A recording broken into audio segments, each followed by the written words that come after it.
Good day and welcome to another episode of Did You Know with Dr. Raymond Lombard. I am Wessel Gutsia and we are in this book, How to Navigate Through the End Times. And this is Did You Know Season 3. And did you know Season 4 is coming? If you're listening today, Season 4 is coming.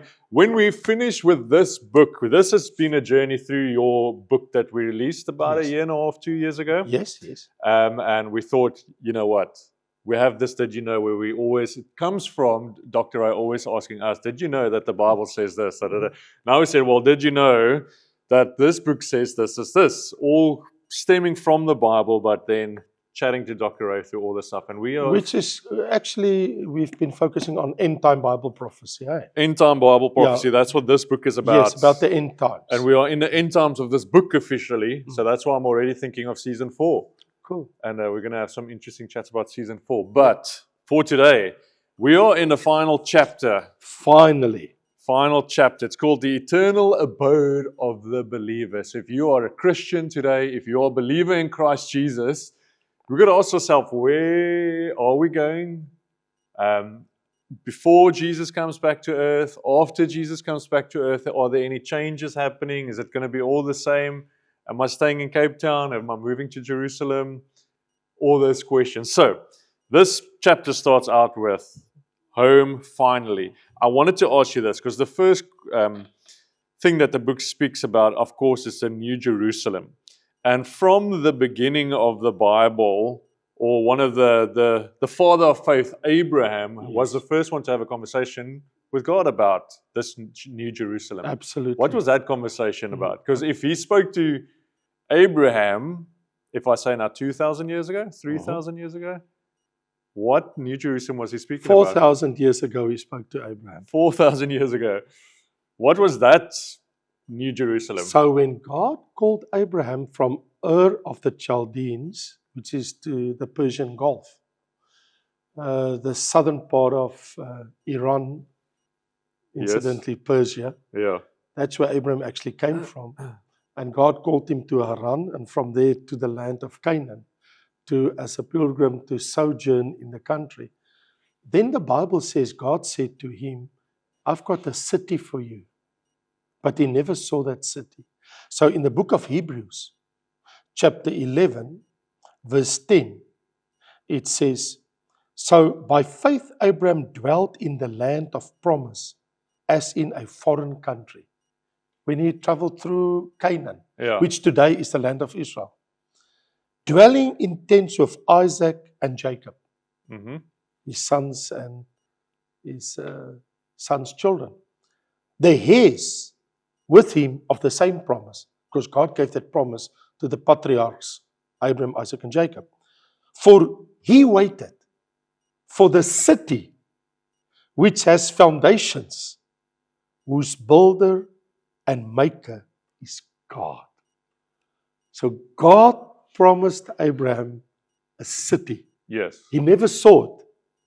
He sojourned in the land of Israel, which was then the land of Canaan. Does that mean that the current Jerusalem we're seeing didn't exist yet? Oh yes, it did, but it exists with the name of Jebus. Okay. And later on it got the name of Jerusalem, which Salem, peace. Yes. The city of God. Okay. So Jerusalem, as we know it today, is a city of God, the earthly Jerusalem. Yes. But there's a heavenly Jerusalem. And so the writer to the book of Hebrews in chapter 12 says, but you have come to Mount Zion. Now the moment when I read Mount Zion, you would think of Mount Zion in the land of Israel. I mean, you're going to, in a few months, be with me in Israel. Let's see. That's going to be your first visit to Mount Zion. You will be with me very soon there. Okay. But you have come to Mount Zion and the city of the living God, because there's a heavenly Zion and there's an earthly Zion. There's a heavenly Jerusalem and there's an earthly Jerusalem. And now the writer says, the heavenly Jerusalem is where I'm talking about. Mount Zion in the heaven, the third heaven, city of the living God, not earthly, the heavenly Jerusalem. And there, to an innumerable company of angels, they're all there. Yeah. In the current New Jerusalem, which is at this very moment as we're speaking in heaven, third heaven. Okay, so we got Jerusalem in Israel, Yes. and then you're saying there's a heavenly Jerusalem Clearly, yeah, heavenly Jerusalem. with the mountains, so is it a replica of sorts in heaven? So, of course, it is impossible to be the same because the size of the city in heaven, it's 2,400 kilometers long, 2,400 kilometers wide, 2,400 kilometers high, which is a very, very big city. And current Jerusalem is, just a kilometer. Okay, so where do you get the dimensions of the new, or I'm going to call it the heavenly Jerusalem? Yes. So in the book of Revelation 21, when the Bible speaks of a new heaven and a new earth. Mm-hmm. So when the new earth comes, the Bible says, John says, then I saw the holy city, the new Jerusalem. Yes. The one that we've just read in Hebrew Yeah. 11, which the one God spoke to about with Abraham. Okay. Coming down out of heaven. So it Okay. is currently So in that heaven. heavenly Jerusalem comes Down, prepared as a bride adorned for her husband. And when it reaches earth, it says, the city is laid out as a square. Uh-huh. Its length is as great as its breadth. And he measured the city with the reed, 12,000 furlongs, its length, breadth, and height. Now, 12,000 furlongs is equal to 2,400 kilometers wide, the breadth and the height. So here's the thing. Think about this. Just think for a moment. I want to give you a picture to understand what we're talking about. Yeah. I put you in a jumbo jet. Mm-hmm. We started up. And as you leave the tarmac, you will go for a speed of 700 to 750 kilometers, Yeah. flying straight with a jumbo jet, Yeah. 700 to 750 kilometers, for 3 hours. Yeah. Then you reach the other side of the city. That's how big the That is the length. heavenly Jerusalem is. Yeah. You can do the same in the width. And you can fly up in the air for 3 hours at the speed of 700 to 750 kilometers per hour of the jumbo jet, Yeah. straight up. Then you will reach the top floor of the That's- New Jerusalem. That's how big it is. That's ridiculous. Exactly. Yeah. Think of it. You've been many times in an aeroplane. Yeah. Flying at that speed, straight up in the air for 3 hours. Yeah. With that speed. For 3 hours. Only then you reach the top floor of the New Jerusalem. And how would that, because we're speaking about a new earth as well, Yes. meaning that will make sense in the context of, There has to be a new earth. yeah, because you go like, To accommodate that. if you have this massive A Jerusalem city of that size. that's going to go, it's going to go on top of the current Yes, Jerusalem, absolutely. and that's In the gonna land of Israel. and that's going to stretch over Europe far Ex- and wide. And Turkey. the Mediterranean Sea. Yeah. And going all the way to the Euphrates River. Because actually, this is very interesting that you're saying it. Because if we could put a map down, Yeah. and we take from Jerusalem 1,200 kilometers to the east, where the sun comes up, and 1,200 kilometers to the west in the Mediterranean Sea. Mm-hmm. So that's why John said, I didn't see the sea anymore, because the city took that space. Sure. That's why he said, I saw a new heaven, a new earth, and the sea no more. No, you can't, because the city covers that part of the sea. Yeah. So here's a wonderful, interesting thing is God promised Abraham from the Euphrates River in Genesis 15 that that belongs to Israel, but they never took it. But this new city will stretch all that way, Yeah. which means then in the new earth, everything came into fulfillment. Okay, so for context, because now we're speaking about a new heaven and a new earth. So currently, as we sit here, 2026, Yes, Jesus has not returned to earth. yes. We are still his bride. The church is still here. And the new Jerusalem is currently in heaven. And the New Jerusalem is in heaven. Right now, already built by God. This scripture that we read in Revelation 21, Yes. the new heavens and new earth coming down. When is that? Is that after the 7 years? Is that after the 1,000-year reign of Christ? Okay. So let's retract back. That city already exists. Yes, in Now- heaven. Right. Something very interesting before we place it where it is. Let's just look for one moment at that city. As it is right now, the angels did not build the city. Hmm. They can't create gold and diamonds. Only God is creator. Yeah. He said, the streets of the city is of pure gold.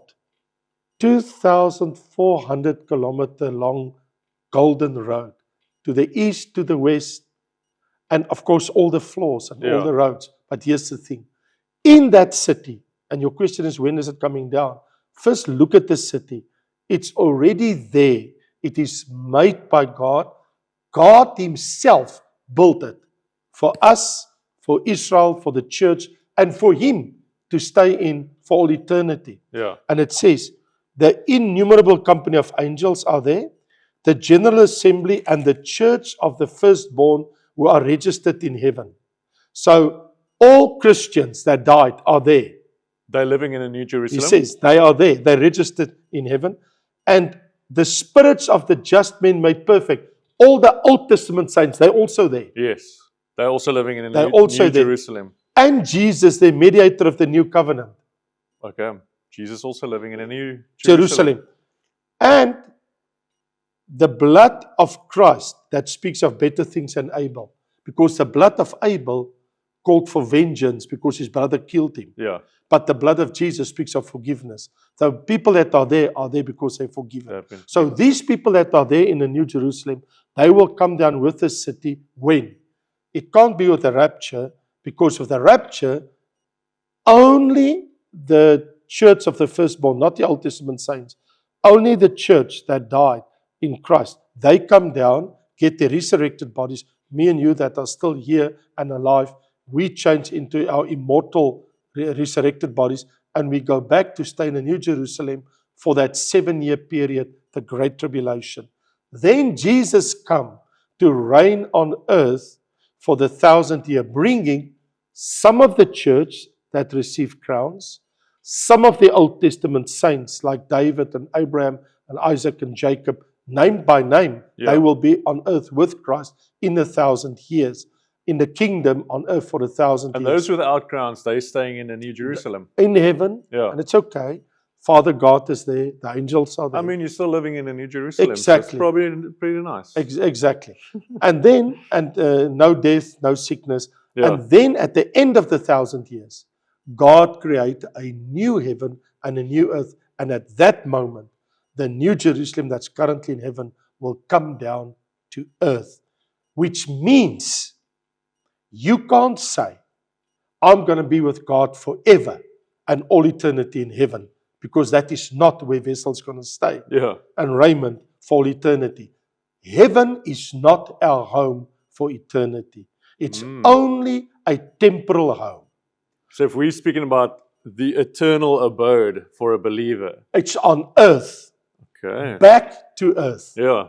Because the New Jerusalem came down to earth. And even when he saw the picture of the New Jerusalem, he saw, and when it came down, he carried me in the spirit and he showed me this great high mountain. And he showed me the great city, the Holy Jerusalem, descending out of heaven from God. Mm. New Jerusalem descending out of heaven from God. So God's word to Abraham finally came now to fruition and fulfillment. Here is the city, Abraham. You are the father of all believers. Adam failed the test in the garden. Abraham, you've come through the test. Sure. So Adam is not the father of believers. The Bible calls in the book of Galatians Abraham as the father of all faith. believers. Yeah. Because he was the first one that truly trusted God. Sure. So all believers are actually in Abraham. We are spiritually children of Abraham, but Abraham's true descendants, Isaac and Jacob and the 12 tribes, Mm-hmm. they are the Israeli people, Yeah. the Jews. Yeah. We are spiritually speaking a family of Abraham, but not physically, Yes. because we weren't born as Jews. We don't come from the 12 tribes of Israel. Okay. So, but Abraham has, because God said through Abraham, I will send the Christ. Yeah. He will die on the cross and he will be a blessing to all nations of the earth. But that all nations of the earth that come to Christ, they are the church of Christ, the bride of Christ. Mm. Well, Israel is the wife of Yahweh, of Father God. The church is the wife of Christ. So all nations of the earth, the body of Christ, the bride of Christ, we will stay in the New Jerusalem, and Israel will be in the New Jerusalem. Because here's the interesting thing. When you look at the New Jerusalem coming from heaven, there's 12 pearly gates and 12 foundation stones of the wall surrounding the city, which is very interesting. When you read scripture, it says the names of the 12 apostles are on the foundation stones of the wall surrounding the city, which means the church is represented there. Sure. And the 12 pearly gates, there's a name above every gate, and one of the names is one of the 12 tribes of Israel, which means you cannot enter the New Jerusalem without walking through the name of a Jew. Yeah. There's 12 Jews' names The 12 tribes. of the 12 tribes. So every gate, if you want to go into New Jerusalem, it's going to be by Dan, Yeah. or Asher, or Naphtali, or Zebulun, or Judah, or Benjamin. 3 to the north, 3 to the south, 3 to the east, 3 to the west. And there's an angel with a book. And there's 12 copies of the book of life. And only if your name is in the book of life, you can enter. You want to go in, because inside is the tree of life and the water of life. And there's 2 thrones. The throne of Father God and the throne of the Lamb. And John says, and no temple. No Ark of the Covenant and no temple. Because the presence of God is there. Exactly. Yeah. Exactly. You don't need the temple if you have God in front of you. Yeah. It's amazing. Sheesh. It's crazy And to think about it. And this is coming down to earth. So I'm going to ask this question because people are going to go like, okay, so I've got to go through the names of a tribe to go into the New Jerusalem. Oh, for sure. That will tell me there's people who would not be able to enter that's living on earth. Is that so? Why won't they be able to enter, not to enter? Why do you think they... No. I'm asking the question because we've gone through this, the 1,000-year millennium reign. Sure. After that, you would have had the judgment on all unbelievers. Sure. So there's no more unbelievers. Exactly. So everybody would, in essence, be able to go in. Exactly. Even though the book of life is there. It's Yes. not like a book of life that's going to stop Yes. you. It's like Yes. everybody who's Yes. here, the Yes. new heaven, the new Yes. earth, Yes. is because they were believers in All right. Christ. But here Okay. is a very interesting point on what you say. And I think in your mind, you're probably thinking down these lines. As the church of Jesus Christ, our home, our eternal abode is inside the New Jerusalem.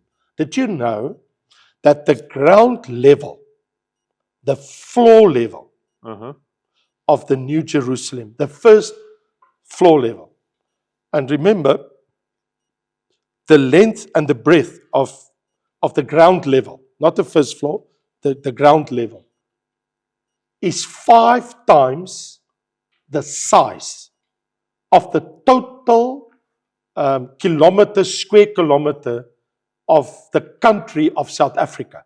Yes. So you take South Africa from the length to the breadth, from sea to sea, Yeah. from the border surrounding countries. You put it down and you multiply it by 5. Yeah. That is the flat, That's the area that it covers. the ground level. Yeah. But that same thing, if I turn it upside down and I go up in the height, it's got all these floors. So here's the thing. Billions and billions of Old and New Testament saints and people coming through the millennium will be able to live inside the city. But outside the city, we have people that have earthly bodies, not resurrected bodies. billions of people will live in South Africa, in America, all around the globe.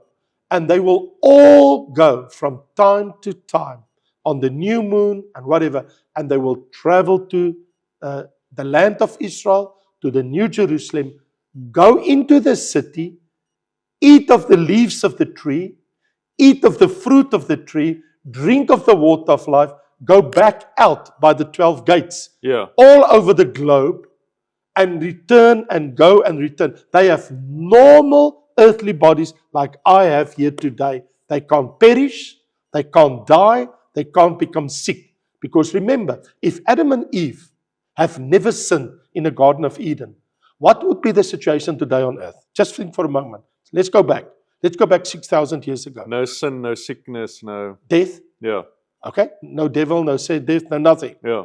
So they would have still lived. Yeah. Exactly. So that pattern will continue for all eternity. And those people are from the 1,000-year. Yes, that have lived through the 1,000 years. Okay. And even been there's- born in the 1,000 years. Yeah, because I wanted to say there's going to be people born in 1,000 years. Yes. Okay. So they will not get a resurrected body. Yeah. So you have two types of people in all eternity. The bride of Christ, which is the wife of Christ. Yeah. Because now it changed in the book of Revelation. It says now they become the wife of the Lamb. Okay. First, we are a virgin, according to 2 Corinthians 11. Paul says, for believers, I have betrothed you to Christ as a virgin. You Yes. first start as a virgin. Then you become a bride to be, Mm-hmm. the bride. It says here, Revelation, and the bride says, come, and he who wants to come, let him come here. Verse 17, and the bride says, come. Then the bride becomes the wife. There was a time when your wife was a virgin. Then she became a bride, ready to marry. Then you married her, now she's your wife. Yes. And so the Bible have that steps of the church of Jesus Christ. Yeah. We first a virgin, then we become his bride, then we become his wife.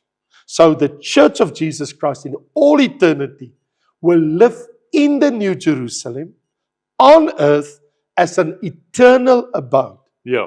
With this difference, the same resurrected body as Christ, Yes.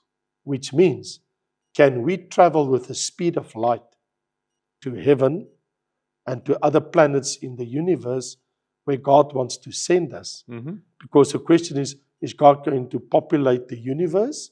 Is going to stay only in one place? Who knows? Is God so small Yeah. he can only live in one place with his people? Yeah. Or did he create all of the universe? Yeah. So this is very interesting thing. Ooh, we were literally, I was having this discussion yesterday because I'm like, in the 80 years we have on earth to live, Yes, if you love traveling, you're like, I just want to see everything. sure. But I'm like, this is just a mere split second Beginning. of the amount of traveling and places you're going to see for eternity. Eternity. Which is like, okay, I don't think we have to rush anywhere. You're going to do the work of God here. Travel if you need to travel. If God sends you to go do mission work or go on a great holiday. But I'm like, we're going to have a whole eternity To on this travel. earth and then probably other planets. Definitely. There's no doubt in my We'll mind. find Elon on, Yeah. on Mars, you Yes, know? so here's my question, but just between me and you. Do you think that God would create a whole universe of millions and billions of galaxies and stars and everything, and God's own image, man, is bound to only live on this little planet called Earth Yeah, for all eternity, and nobody's going to go nowhere? yeah. I don't think so. I think we're in for a huge Well, that's surprise. interesting to think about because no ear has heard or eye has seen what God has. So even it can't come to mind what He has. Like, Bible we can't even says- think about it. Yeah, exactly. We can't even come up with what He's gonna. So that's That- exciting. That's amazing. Okay, so we're gonna end it there because I'm like, if you're listening now, you're trying to wrap your whole head around where we're going with this. New Jerusalem, we're coming. But next week, final episode, and Sure. we are gonna make sure that this chat about the new Jerusalem, the new earth, the new heavens, that we're gonna wrap it up in a bow for you. Wonderful. Only one more episode, Great, let's do it. maybe. Let's see. Okay, guys, so listen, thanks for joining in today. I hope this has been a blessing. Remember, you can get your book. You can start at episode 1 and go. I think every year you can go through. Maybe there's more episodes than there's weeks in a year now, but go through it. This book's available on Amazon.com or RaymondLongbar.com. And Ray, we see you next week for the God last bless. one. Thank you so much. Thank you. Shalom.